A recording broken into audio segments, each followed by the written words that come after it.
quand la tristesse arrive, je sais tu es là, toujours près de moi.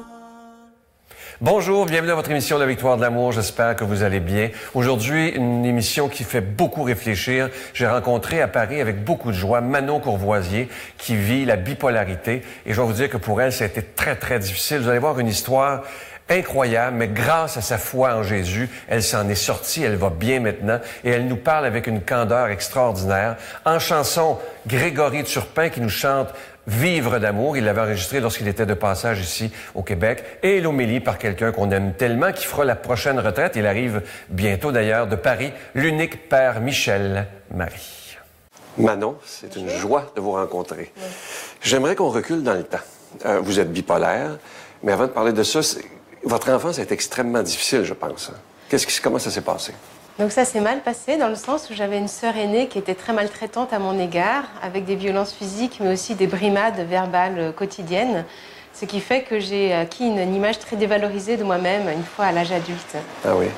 Et comment ça se passait là, au niveau de cette violence-là? Eh bien, c'était des remontrances perpétuelles. À chaque fois que je disais ou que j'exprimais un choix, elle disait que c'était des mauvais choix, donc elle disait le contraire de ce que je pensais. Finalement, j'en suis arrivée à un mutisme lorsque j'étais en famille, à me taire et à ne plus exprimer du tout qui j'étais. Et comment réagissaient vos parents à ce moment-là? Est-ce qu'ils prenaient votre défense? Mes parents n'ont pas pris ma défense. Ils n'avaient pas forcément conscience de ce qui se passait parce qu'extérieurement, je n'exprimais rien. Et comme j'étais une petite fille, entre guillemets, parfaite, que j'étais très brillante à l'école, ils ne se sont pas vraiment inquiétés. Et comment vous avez découvert que vous étiez bipolaire?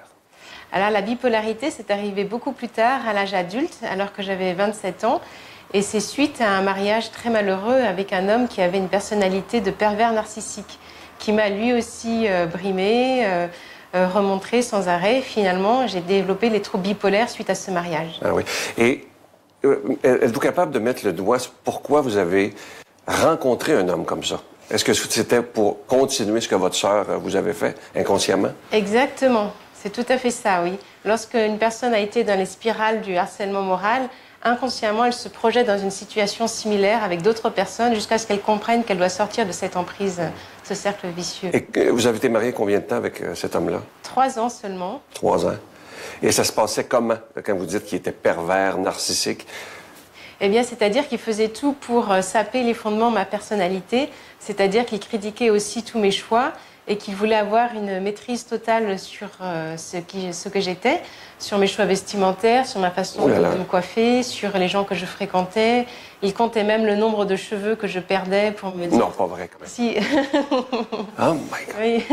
Il contrôlait mon poids, ma taille aussi. Enfin bon, c'était une mainmise totale, oui. Et comment vous avez fait pour vous sortir de cette relation-là sans avoir peur? Eh bien, j'ai eu assez peur, mais au bout d'un certain temps, j'ai parlé à une amie qui était ma meilleure amie à l'époque et qui m'a dit « Il faut que tu parles à tes parents, c'est pas possible que tu continues comme ça ». Et en parlant à mes parents, c'est eux qui m'ont dit qu'il fallait que je divorce et ça m'a donné la force et le courage de faire cette démarche. Et est-ce qu'il vous a menacé après? Ou parce qu'on voit souvent ça, là, un homme qui ne veut pas se laisser quitter? Ça a été compliqué de divorcer parce que je me suis présentée une première fois au tribunal, il ne s'est pas présenté. Donc la première procédure a été annulée, il a fallu tout recommencer. Et en fait, la deuxième procédure, il a accepté parce qu'il avait rencontré une autre femme, donc ça allait mieux. Mais c'est vrai qu'il continue encore à me... Encore maintenant? Oui, oui, oui. Oh là là. À m'appeler, à m'écrire, oui. Et comment vous vivez ça maintenant, de savoir qu'il vous harcèle encore après tant d'années? Eh bien, assez mal, parce que c'est toujours pour me demander des choses. Finalement, il est toujours très demandeur de papier. Il dit qu'il me téléphone pour prendre de mes nouvelles. Donc, c'est toujours sous un couvert très gentil, très avenant. Mais finalement, il me donne des conseils, encore aujourd'hui. Je crois qu'il est très mal passé pour me conseiller. Ah oui? Et je lisais dans la recherche que j'ai lue, et ça m'a étonné, parce que je ne connais pas beaucoup la bipolarité, que vous étiez suicidaire en automobile. Oui. Et kleptomane. Kleptomane, que les gens comprennent bien, c'est voler, c'est ça? Oui. Comment ça se passait toute cette période-là? Donc ça a été une période très difficile qui est aujourd'hui révolue. Mais c'est vrai que pendant les troubles bipolaires, c'est une succession de phases dépressives, suicidaires et de phases d'exaltation, d'euphorie maniaque.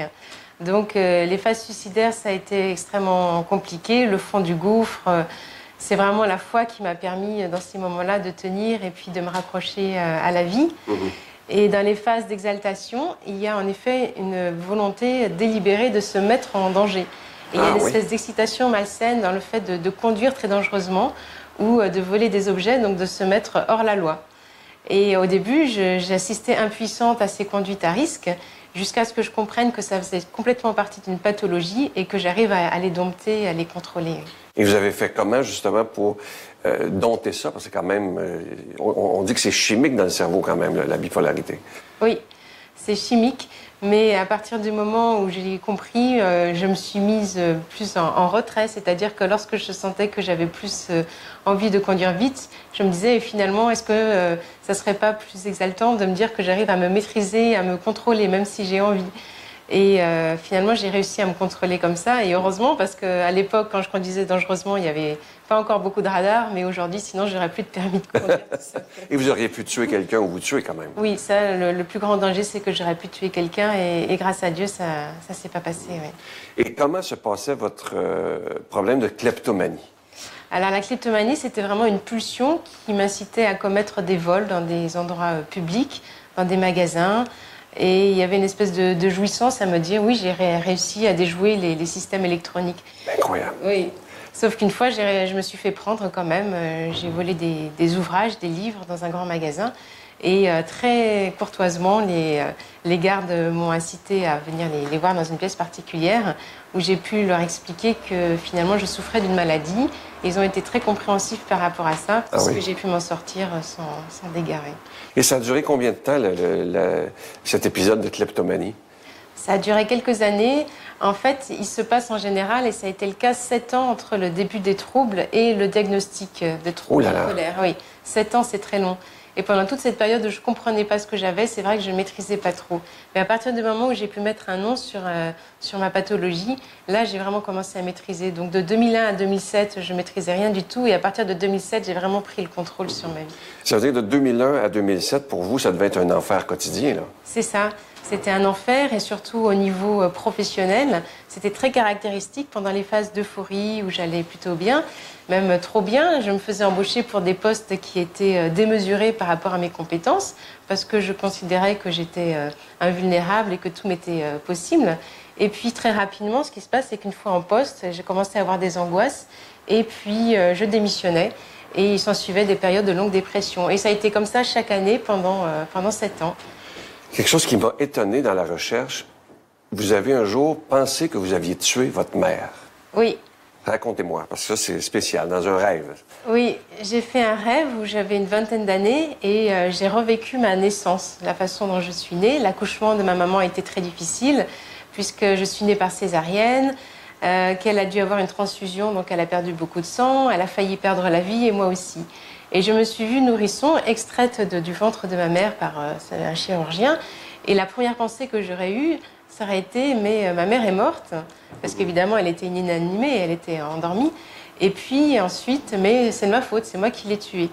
Et c'est vrai que cette grosse culpabilité m'a vraiment suivie pendant des années, où j'ai tout fait, et même étant toute petite, pour ne pas la fatiguer, pour ne pas l'angoisser, d'où le fait que j'ai rien dit par rapport aux maltraitances de ma sœur. Oh là là. Et je le disais qu'il n'y a aucun médicament qui vient à bout de votre bipolarité, ce qui est rare quand même, parce qu'il y a des gens qui peuvent avoir des médicaments et vous, ça ne fonctionne pas. Non, c'est vrai que j'ai souvent beaucoup d'effets secondaires et pas d'amélioration avec les médicaments. Et comment est arrivée la foi dans votre vie? Parce que là, j'ai vu que c'était d'une importance extraordinaire. Et c'est très beau d'ailleurs. La foi est arrivée toute petite, je dirais que quand j'avais 5-6 ans, j'ai déjà fait des rêves où je me voyais errer dans l'espace, toute seule, perdue. Et cependant, je voyais une présence très bienveillante et lumineuse qui me réconfortait, qui me faisait comprendre que non, je n'étais pas toute seule, qu'il y avait quelqu'un qui veillait sur moi depuis que je suis née, même avant. Et ensuite, cette foi s'est développée plus à l'âge adulte, où j'ai fait des rêves plus poignants avec le Christ lui-même, qui m'est apparu en rêve et qui me faisait comprendre que pour lui, j'étais guérie et que pour lui, même si mon mari m'abandonnait, par exemple, je rêvais que mon mari me laissait sur le bord de la route, je voyais le Christ qui venait et qui me portait sur ses épaules. Oui. Est-ce que vous en avez voulu à Dieu de ce handicap, la bipolarité, en disant « Pourquoi moi ?» Oui, c'est sûr que j'en ai voulu avec toutes les années difficiles que j'ai eues. Je me suis beaucoup questionnée par rapport à ça. Et pourquoi est-ce qu'il ne guérissait pas complètement et tout de suite Question bizarre qu'on va dire, vous allez la trouver bizarre, mais elle me vient comme ça. Avez-vous pardonné à Dieu de ce handicap-là? C'est vrai que je n'ai pas pensé à faire la démarche de pardonner à Dieu, oui. Est-ce que c'est une démarche que vous aimeriez faire un jour? De dire, dans le sens de l'accepter? Oui, c'est vrai que je pourrais, je l'accepte dans le sens où je me dis, comme saint Paul, que c'est dans ma faiblesse que Dieu peut exprimer sa puissance. J'ai compris qu'en ayant cette écharpe dans ma chair, comme Paul, eh bien, finalement, ça me permet de dire à Dieu, vraiment, je suis faible, chaque jour, je te le remets parce que je ne peux pas compter sur mes propres forces, mais c'est toi qui peux œuvrer à travers moi et faire en sorte que ta gloire puisse s'exprimer à travers moi. C'est beau ce que vous dites. Vous avez été capable aussi de pardonner à votre sœur, à votre ex-conjoint, pardonner à vos bourreaux. Comment vous avez fait pour en arriver là? Ben, ça a été toute une démarche. Par exemple, pour mon ex-conjoint, je me souviens très bien que j'avais fait un pèlerinage. À l'époque, c'était avec les Journées mondiales de la jeunesse, avec le pape en l'an 2000. J'étais allée à Rome. Et pendant toute ma marche vers Rome, j'avais dit à Dieu, donne-moi la force de pardonner à cet homme toutes les atrocités qu'il a commises à mon égard. Et quand je suis revenue de Rome, je suis allée voir mon ex-conjoint et je lui ai dit, bien, je te pardonne le mal que tu m'as fait. Et je me souviens, j'étais presque à genoux devant lui et j'ai senti à ce moment-là une force, une puissance surnaturelle, transcendante, qui est vraiment venue du ciel, qui m'a traversée et qui est venue en direction de cet homme. Et je savais que c'était un amour qui ne venait pas de moi, que c'était quelque chose qui me dépassait complètement.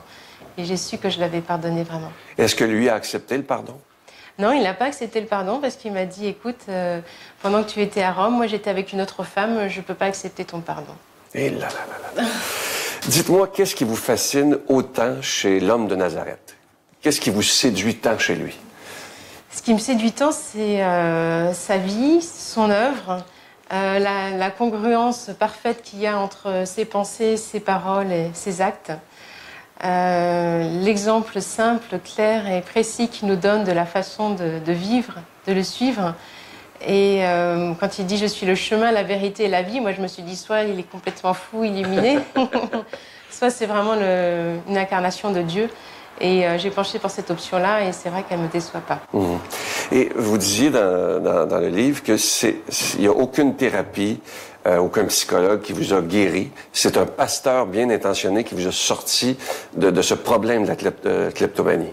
Oui, c'est ça. Par rapport à la kleptomanie, il n'y a pas de médicaments, même les thérapies n'étaient pas très aidantes. Et c'est un pasteur qui m'a dit, mais est-ce que tu serais capable de rendre ce que tu as volé et de l'accompagner d'une action, de dire aux personnes en présence, écoute, je te remets ce que je t'ai volé ou je vous remets ce que je vous ai volé et je le fais au nom du Christ parce que ce n'est pas du tout en accord avec mes convictions religieuses, je suis malade et je décide de sortir et de guérir de cette maladie. Et c'est ce que j'ai fait. Et ça a été vraiment des rencontres très bouleversantes, parce que de rencontrer des responsables de magasins, il y en a certains que je connaissais personnellement, d'autres non, et de leur faire cette déclaration-là, moi je crois que ça a énormément touché les gens et j'ai jamais été brimée pour ce que j'avais fait, au contraire. Vous savez que ça prend beaucoup d'humilité pour faire ça, hein? Oui. Oh là là! Et dans la pochette de votre livre, il y a une phrase que j'aime beaucoup, beaucoup, beaucoup, qui dit ceci, je vais la trouver. À tous les fêlés au travers duquel la lumière passe. Qu'est-ce que ça vous dit, cette phrase-là? Là, cette phrase-là, moi, c'est un petit peu une boutade. Mais ça me fait penser, c'est comme un vase, en fait. J'imagine, en Chine, il y a des vases de très grande valeur ou des porcelaines de grande valeur. Ce sont celles qui ont été cassées. Parce que lorsque une porcelaine se casse en Chine, autrefois, ils avaient l'habitude de les recoller et de les recoller avec de l'or fin. Ah oui. Donc, ce qui fait que plus une porcelaine avait été cassée, plus elle avait de valeur et était riche. Et je me dis qu'une personne, c'est un petit peu pareil. Plus une personne a pris des coups, pour moi, plus elle peut être recollée par l'or fin de la miséricorde et de la grâce de Dieu, qui en fait un vase d'une valeur unique. Vous êtes très agréable à entendre, honnêtement. Je sais que les gens vont beaucoup aimer et j'invite les gens à lire ce livre qui se lit comme un roman. Moi, Manon bipolaire, de l'enfer à mon chemin de liberté. Et c'est aux éditions Salvatore. Manon, merci de tout cœur.